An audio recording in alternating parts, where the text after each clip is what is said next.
Hello students, so class 12 के next chapter विलयन solution में हम आ चुके हैं। बहुत ही इंटरेस्टिंग चैप्टर है, बहुत ही ट्रिक्स होते हैं, बहुत सारे फॉर्मूलाज होते हैं, लेकिन आपको फिक्र करने की कोई ज़रूरत नहीं है। हम हर थ्योरी को बहुत ही अच्छे से समझेंगे। तो चलिए स्टार्ट करते हैं विलयन यानी सॉल्यूशन से। सो सॉल्यूशन को सुनते ही सबसे पहली चीज़ जो हमारे दिमाग में आती है कि कुछ सॉल्यूशन है, कुछ हमारे पास एक समांगी मिश्रण होगा। अब देखिए ये चीजें हमने क्लास 9th में भी पढ़ी है। तो देखिए मान लीजिए अगर आपके पास चीनी है और जल, तो चीनी और जल को अगर आपने घोला किसी बर्तन में तो आपको उसका एक सॉल्यूशन मिलता है जिसे हम विलयन कहते हैं। अब देखिए यहां पर क्या है कि चीनी पहले तो यहां पर ठोस अवस्था में थी और यहां पर जल आपका द्रव अवस्था में है। लेकिन जब इस चीनी को हम जल में घोलते हैं तो यहां पर जो हमें सॉल्यूशन मिलता है वह द्रव अवस्था में आ जाता है। मतलब चीनी जल में संपूर्ण रूप से घुलनशील है और पूरी तरह से घुल जाती है।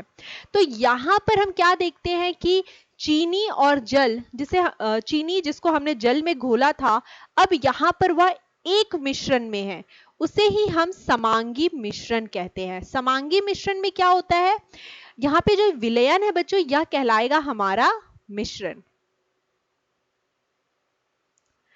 मिश्रण में क्या होता है, जो भी इसके संघटन या जो भी इसमें अवयव होते हैं उपस्थित, वह सभी एक ही अवस्था में प्रेजेंट होते हैं या उनके गुण एक समान होते हैं। तो ये हमारा एक मिश्रण है।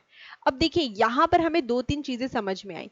सबसे पहली कि विलयन बनाने के लिए हमें दो चीजों की जरूरत होती है। जैसे यहां पर हमने देखा कि हमारे पास चीनी था, जल था, हमने चीनी को जल में घोला और हमें सॉल्यूशन यानी उसका मिश्रण मिल गया। हमने इसे समांगी मिश्रण इसलिए कहा क्योंकि जब हमारा मिश्रण तैयार हुआ तो वहां पर जो भी तत्व उपस्थित थे उन सभी की अवस्था यानी जो वहां पर जो फिजिकल स्टेट था वो बिल्कुल सेम था। तो यहाँ पे विलयन बनाने के लिए हमें दो चीजों की जरूरत होती है। पहला विलय और विलायक। जैसे अगर विलय की बात करें तो यहां पर चीनी हमारा विलय है और विलायक हमारा क्या होगा बच्चों, जल। तो ये चीज हमने यहां पर समझी। अब देखिए यहां इसकी परिभाषा देखते हैं। यहां पर देखिए विलयन की परिभाषा क्या है। यदि दो या दो से अधिक, अब ऐसा तो नहीं है कि आप सिर्फ चीनी और पानी लेंगे, आप चीनी ले सकते हैं, जल ले सकते हैं, उसमें नमक भी डाल सकते हैं। तो यहां पर आप क्या देखते हैं कि यहां पर हम तीन चार तत्वों को एक साथ मिश्रित कर रहे हैं। तो यही बात लिखी हुई है कि दो या दो से अधिक रासायनिक अक्रियाशील पदार्थों का परस्पर मिलाने से हमें समांगी मिश्रण का मतलब क्या होता है कि जब आपका मिश्रण या सॉल्यूशन तैयार होगा उसकी जो अवस्था होगी वह एक समान होगी। यहां लिख देते हैं एक समान अवस्था होगी। तो इस मिश्रण को हम विलयन कहते हैं। अब देखिए यहां पर केवल अगर सिर्फ आपका सॉल्यूशन को दो पदार्थों से बनाया जाए, जैसे कि हमने देखा कि चीनी और जल को हमने चीनी को जल में घोलकर बनाया, तो वहां पर जो मिश्रण तैयार हुआ है उसे हम द्विअंगी मतलब यहां पर दो बताना चाहता है। वैसे ही त्रिअंगी मतलब वहां पे तीन कंपोनेंट्स उपस्थित होंगे, फिर यहां पर चार कंपोनेंट्स उपस्थित होंगे। तो ये चीजें हमने समझी कि आपका मिश्रण में नंबर ऑफ कंपोनेंट्स कितने भी हो वहां पर वह समांगी मिश्रण होना चाहिए।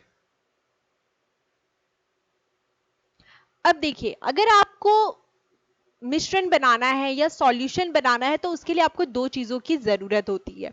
सबसे पहले क्या है कि अगर आपको विलयन को बनाना है तो आपके पास विलय और विलायक होना चाहिए। अब देखिए यहां पर विलय क्या होता है, विलायक क्या होता है। जैसे हमने देखा चीनी और यहां हमने जल लिया था, ठीक उसी प्रकार बच्चों हम देखते हैं कि जो कम मात्रा में उपस्थित हो, जैसे हमने 3 ग्राम चीनी लिया और जल 1 लीटर लिया, तो जो कम मात्रा में उपस्थित होता है उसे हम क्या कहते हैं? विलय या सॉल्यूट भी इसे हम बोलते हैं। और जो मात्रा में ज्यादा उपस्थित हो, उसे अधिक मात्रा में उपस्थित हो, उसे हम क्या कहते हैं? विलायक। विलायक यानी सॉल्वेंट। तो देखिए यहां इंग्लिश में भी लिख लेते हैं कि सॉल्यूशन अगर आपको बनाना है तो आपके पास 2 चीजें होनी चाहिए, पहली सॉल्यूट और दूसरा सॉल्वेंट। अब देखिए ऐसा है कि जो हमारा सॉल्यूशन होता है वह बहुत प्रकार का होता है। ऐसा नहीं कि सॉल्यूशन बोलने से सिर्फ आप द्रव अवस्था के बारे में सोचेंगे, आप सोचेंगे कि जो भी चीज होगी सॉल्यूशन वह लिक्विड के फॉर्म में होगी, ऐसा नहीं होता है। अब देखिए अगर हम गैस या विलयन, अगर ऑक्सीजन, नाइट्रोजन, कार्बन डाइऑक्साइड, इन सभी का मिश्रण भी क्या कहलाएगा? इन सभी का मिश्रण भी सॉल्यूशन यानी विलयन कहलाएगा। यह भी एक समांगी मिश्रण है। अब आप चारों तरफ देखिए, आपको चारों तरफ हवा नजर आती है, तो आप क्या वहां पर आइडेंटिफाई कर सकते हैं कि ऑक्सीजन कहाँ है, नाइट्रोजन गैस कहाँ है, कार्बन डाइऑक्साइड गैस कहाँ है? तो ये चीजें आप आइडेंटिफाई नहीं कर सकते क्योंकि यह एक समांगी मिश्रण है। यहाँ पर जो भी कंपोनेंट उपस्थित है वो एक दूसरे में संपूर्ण रूप से घुले हुए हैं। उसके बाद यहाँ पर देखिए कि हमने देखा कि विलय और विलायक, यहाँ पर ऑक्सीजन, नाइट्रोजन, कार्बन डाइऑक्साइड, यानी जो आपका सॉल्यूट या सॉल्वेंट या जिसे हम विलय या विलायक बोलेंगे वह सभी गैसीय अवस्था में है। यहाँ पर देखिए ठोस और गैस, जैसे यहाँ पर विलय होगा हमारा ठोस और विलायक है हमारा गैस।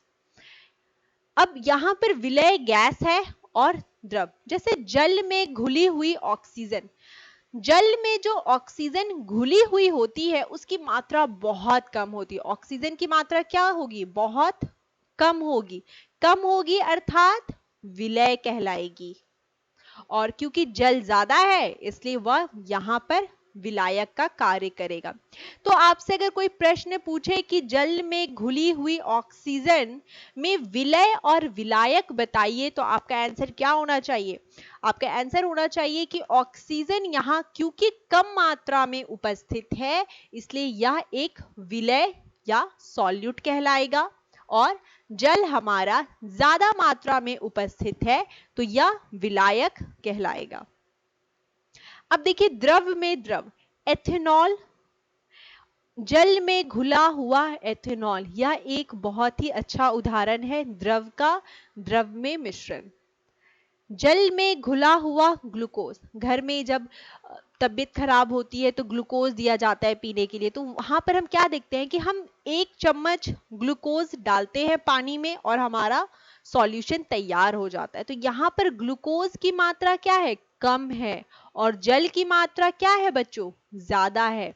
तो यहाँ पर यही चीज हमें समझ में आई कि हमें कैसे आइडेंटिफाई करना है कि विलय और विलायक क्या होगा। तो इस तरह यहाँ पे और भी है ठोस विलयन, जैसे देखिए तांबे का सोने में विलयन। अब देखिए ऐसा तो नहीं, सोना गोल्ड कितना महंगा है आज के समय में, तो बहुत सारे ज्वेलर्स क्या करते हैं कि गोल्ड में सिल्वर को मिक्स कर दिया, प्लैटिनम को मिक्स कर दिया, तो इससे क्या होता है बच्चों? वहां पर आपको उतना मूल्य नहीं देना पड़ता। क्या करते हैं लोग? सोने में चांदी को मिक्स कर दिया, सोने को चांदी में मिक्स कर दिया, लेकिन जब वह मिश्रण तैयार होता है तो क्या आप उसको बता सकते हैं देख कर कि उसमें चांदी का प्रतिशत कितना है, सोने का प्रतिशत कितना है? वह बिल्कुल एक समान दिखता है। तो इससे क्या समझ में आया कि ठोस विलयन भी होता है, मतलब ये भी एक तरह का सॉल्यूशन है। देखिए बच्चों इस प्रश्न को हम देखेंगे कि एक घोल है जहां पर 60 ग्राम चीनी और 40 ग्राम जल है। अब देखिए यहां पर किसकी मात्रा ज्यादा है? यहां पर चीनी की मात्रा ज्यादा है, तो यहां पर जल विलायक कहलाता है। एक द्रव्य में जल विलायक कहलाता है। अब देखेंगे अल्कोहल तथा जल के विलयन में 10 ml अल्कोहल है और 20 ml यहाँ पर जल है, तो यहाँ भी यह मिश्रण करके तैयार होगा, तो हमारा एक सॉल्यूशन बन रहा है। अब देखिए यहाँ पर विलय की मात्रा के आधार पर विलयन दो प्रकार के होते हैं। कैसे समझेंगे? कंसंट्रेटेड और डाइल्यूट सॉल्यूशन के बारे में क्या बोलना चाहता है। मान लीजिए आपने 2 ग्राम चीनी ली और 1 लीटर जल लिया। 2 ग्राम चीनी ली, 1 लीटर जल लिया और सॉल्यूशन तैयार कर लिया। दूसरे बच्चे ने क्या किया कि 10 ग्राम चीनी ली और 1 लीटर जल लिया।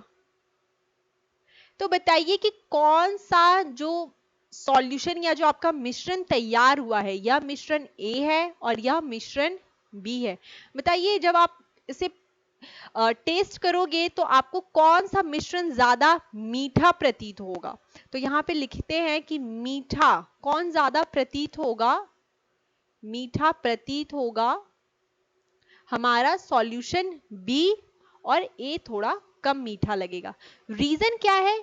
क्योंकि हमने यहाँ पर 10 ग्राम चीनी का उपयोग किया है और यहाँ पर 2 ग्राम चीनी का उपयोग किया है, जबकि जल की मात्रा दोनों जगह समान है। तो ये चीज हमें यहाँ पर समझ में आई कि 2 ग्राम चीनी लिया तो वहां जो जल होगा वह कम मीठा होगा और 10 ग्राम चीनी जिसमें घुली हुई है उसका सॉल्यूशन ज्यादा टेस्टी होगा, ज्यादा मीठा लगेगा। तो बोला कि 2 ग्राम अगर चीनी घुली हुई है तो यहां पर जो कंसंट्रेशन है चीनी का कम है, तो हम क्या कहेंगे? हम ए को कहेंगे डाइल्यूट और बी को क्या कहेंगे? कंसंट्रेटेड यानी सांद्र सॉल्यूशन। तो देखिए अगर विलय तुलनात्मक रूप में, मतलब कंपैरिजन की बात हो रही है, यहां पर हम दो सॉल्यूशन को कंपेयर कर रहे हैं, तो यहां जब भी कंसंट्रेशन और डाइल्यूट की बात होगी तो वहां पर हम क्या देखेंगे कि तुलना करेंगे। अब देखिए मान लीजिए आपके पास HCl है 10 ml और 1 लीटर जल लिया गया और दूसरे में HCl है 20 ml और 1 लीटर जल लिया गया। अब बताइए कि जहां पर HCl की मात्रा ज्यादा होगी, यहां पर HCl की मात्रा क्या है? ज्यादा है। HCl की मात्रा ज्यादा है इस सॉल्यूशन में, इसका अर्थ क्या है कि यह कंसंट्रेटेड है। ये क्या होगा? कंसंट्रेटेड सॉल्यूशन होगा और ये हमारा तनु सॉल्यूशन यानी डाइल्यूट सॉल्यूशन होगा।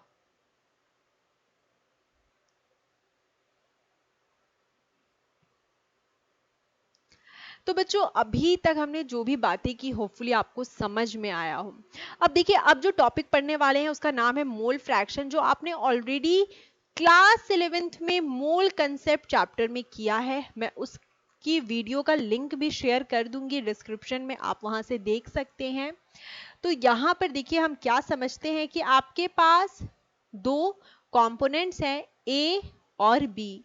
मान लीजिए ए 2 मोल है और बी 3 मोल है। अब हमें अगर मोल फ्रैक्शन या मोल प्रभाज या जिसे हम मोल अंश भी कहते हैं, कैसे निकालेंगे? अगर हमें मोल फ्रैक्शन ऑफ ए निकालना है तो 2 डिवाइडेड बाई 2 प्लस 3, तो ये क्या हो जाएगा? 2/5। वैसे ही अगर हम मोल फ्रैक्शन यानी मोल प्रभाज बी का निकालना चाहते हैं तो बी का मोल ऊपर में 3/2 प्लस 3 इज इक्वल टू 3/5। अब देखिए अगर आप मोल फ्रैक्शन ए को और मोल फ्रैक्शन बी को ऐड करेंगे, यहां पर ऐड करके देखिए तो क्या आएगा बच्चों? 2/5 प्लस 3/5, इसे सॉल्व करेंगे तो 1 आएगा। तो यहां पर ये चीजें हमें समझ में आई कि मोल फ्रैक्शन क्या होता है। तो बच्चों आइए एक प्रश्न करते हैं। आपको मोल प्रभाज निकालना है एथेनॉल का। सबसे पहले फॉर्मूला देखिए, H2O का अगर हम मोलर द्रव्यमान की बात करें तो 2 × 1 यहां पर आएगा प्लस 16। ये क्या हो जाएगा बच्चों? ये हो जाएगा हमारा 18 ग्राम पर मोल। वैसे ही अगर हम इथेनॉल की बात करें तो C2H5OH, यहाँ पर कार्बन के लिए क्या करेंगे, यहाँ पर कार्बन का मोलर द्रव्यमान 12 into 2 plus 5 into 1 plus 16 plus 1। अब इसे सॉल्व करिए और बताइए कि क्या होगा वैल्यू। तो देखिए बच्चों, यहाँ पर इसे सॉल्व करेंगे 24 प्लस 5 प्लस 16 प्लस 1, तो ये आपका अप्रॉक्स आएगा 46 ग्राम पर मोल। देखिए यहाँ 4 प्लस 5 9 10 और ये 16 46 आएगा।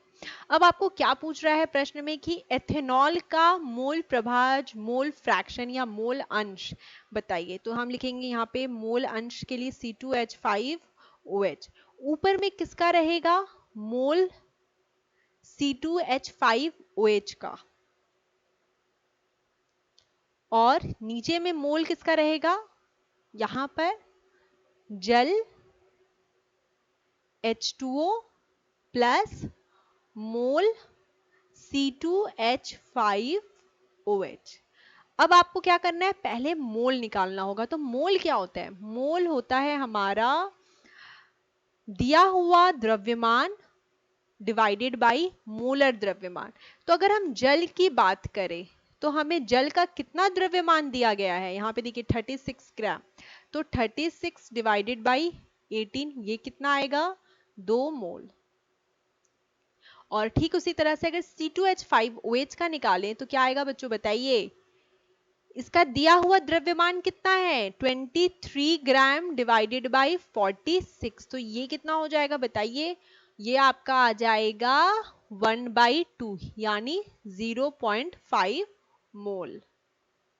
अब आपको क्या करना है, यहां पर मोल C2H5OH 0.5 और जल का कितना है बच्चों 2 प्लस 0.5 इज इक्वल टू 0.5 2.5। अब देखिए इस तरह से हम इसे सॉल्व कर सकते हैं, 1/5 आएगा और ये वैल्यू कितनी आ जाएगी, ये आ जाएगी 0.2, और इसी तरह हमारा ऑप्शन 3 करेक्ट है।